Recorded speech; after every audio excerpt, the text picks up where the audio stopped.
Baik, perkenalkan nama saya Ricardo Manurung dengan NIM 5233151018. Pada pada kali ini saya ingin mengerjakan tugas mata kuliah manajemen proyek TI, yang dimana membuat video tutorial penggunaan Microsoft Project. Nah, pada saat kita membuka Microsoft Project, yang pertama dapat kita lakukan yaitu mengubah project informationnya, mau di tanggal mana kita membuatnya. Nah, saya ingin membuatnya tanggal 15. Lalu kita klik OK, maka ada garis pembatasnya, dimana pada garis pembatas ini setelahnya kita akan memulai pekerjaan tersebut.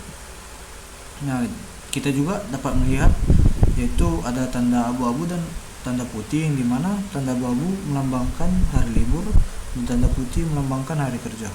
Nah, kita dapat mengubah waktu kerjanya melalui change working time, dimana kita dapat masuk ke menu work weeks, lalu kita klik details, lalu kita mau mengubah harinya di mana gitu. Nah, karena saya ingin mengubah semuanya, maka saya klik CTRL, lalu klik satu-satu, lalu saya pilih set days to specific working times nya, lalu saya masukkan untuk mulai jamnya di jam 8, lalu untuk sampai jam 11. Mungkin jam 12 nya itu istirahat, lalu dimulai lagi pada jam 1 sampai jam 3. Lalu kita klik OK, maka di sini berganti dari tanggal 16, tanggal 17, 18, 19 dan tanggal 20 dari 1 dan 14. Kita klik OK. Nah, kita juga dapat mengubah hari yang di bawah ini menjadi tanggal, dan kita klik kanan, lalu time scale, lalu kita pergi button tier. Nah, pada labelnya ini kita dapat ubah menjadi angka 1, 2, 3 dan seterusnya. Nah, di sini kan sudah berubah. Lalu kita dapat menyusun datanya. Bagaimana? Nah, saya sudah menyiapkan data, yaitu dalam data pekerjaan. Nah, datanya sudah saya siapkan, lalu saya salin, lalu saya pindahkan ke Microsoft Project-nya, lalu saya pastekan saja. Nah, tugas ini kan terlihat jelek sekali jika tidak kita kelompokkan. Bagaimana untuk mengelompokkannya? Nah, untuk dengan cara kita pilih ke teks. Nah, di sini kita klik tugas pengurus perizinan, itu kita klik ini menjadi WBS dan struktur agar lebih terstruktur lah gitu datanya. Nah, kita klik ini. Nah, lalu sudah seperti ini. Nah, agar lebih terstruktur lah.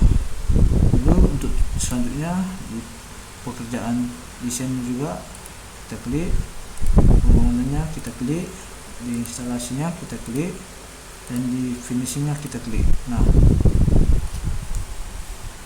kita juga dapat masukkan harinya supaya kita tahu pekerjaan tersebut dilakukan berapa hari. Misalnya di tugas ngurus perizinan saya buat 1 hari, tugas pembangunan itu saya buat sebesar 3 hari, dulu di tugas desain pembangunan, mohon maaf sebelumnya. Nah, tugas pembangunan itu kita buat di sebanyak 4 hari. Nah, dan tugas instalasinya itu ada sebanyak 2 hari, dan tugas finishingnya itu sebanyak 3 hari. Nah,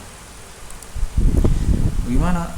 Nah, kita dapat juga menggunakan yang namanya auto schedule supaya dia langsung terus waktu mulai dan waktu berakhirnya. Kita klik dulu, kita blok semuanya, lalu kita klik auto schedule. Nah, di sini secara otomatis tanggalnya akan masuk secara otomatis, menentukan berapa hari dari tanggal berapa ke tanggal berapa. Nah, juga di sini juga kita dapat menemukan blok-bloknya, yaitu warna biru, yang warna biru ini ya. Nah, ini kita juga dapat mengubah ya, itu dimulainya setelah atau sebelum.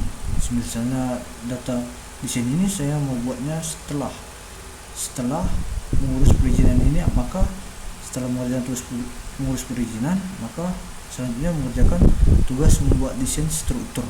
Bagaimana caranya? Nah, Itu sangat mudah dengan cara kita masukkan angka 2 di sini ya. Dia di kotak blok bawah di baris kedua, yaitu kita masukkan angka 2. Maka dia dimulai setelah ini, maka ada perubahan gitu. Maka dia akan dikerjakan setelah tugas pengurus perizinan. Bagaimana jika dikerjakan secara bersamaan? Nah, kita akan contohkan di bagian tugas membangun struktur bangunan. Itu dia di bagian mana? Misalnya saya mau mengerjakannya secara bersamaan di tugas membuat desain struktur. Nah, kita bisa masukkan angka 4, lalu ada kode tambahan, yaitu SS, start to start. Dia dimulai secara bersamaan dengan tugas membuat desain arsitektura. Nah, maka dia akan dikerjakan bersamaan. Nah, bagaimana jika saya ingin tugas administrasi sistem listrik ini dikerjakan setelah tugas membuat desain arsitektur dan tugas membuat struktur bangunannya selesai? Bagaimana? Nah, kita dapat membuatnya seperti ini.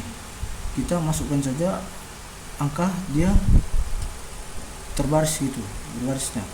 Nah, kita bisa masukkan misalnya ada angka ini kan, tugas membuat desain arsitekturnya ada di angka 4. Kita buat koma, dan dia tugas membangun struktur bangunannya ada di angka 6, maka kita ketik 6.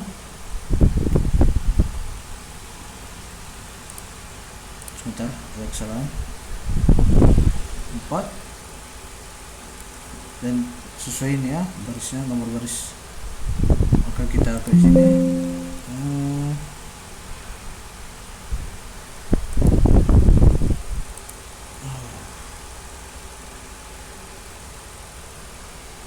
Tunggu sementara, mungkin ada kesalahan. FS.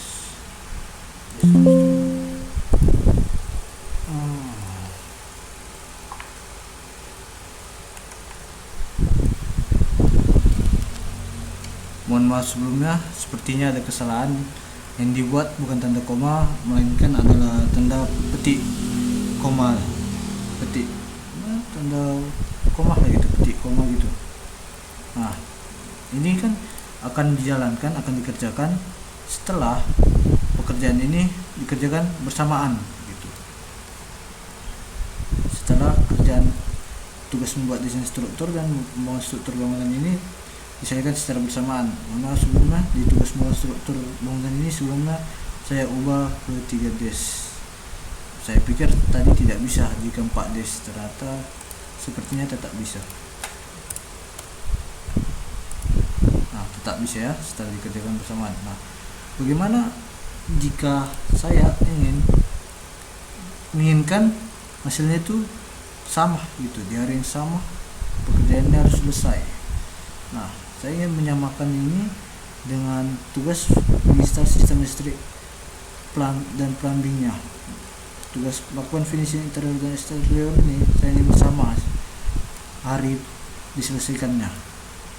Maka kita dapat mengetik angka 8 ini pada barisnya, lalu kita masukkan kode FF, finish to finish, lalu maka dia akan dikerjakan dan diselesaikan pada hari yang sama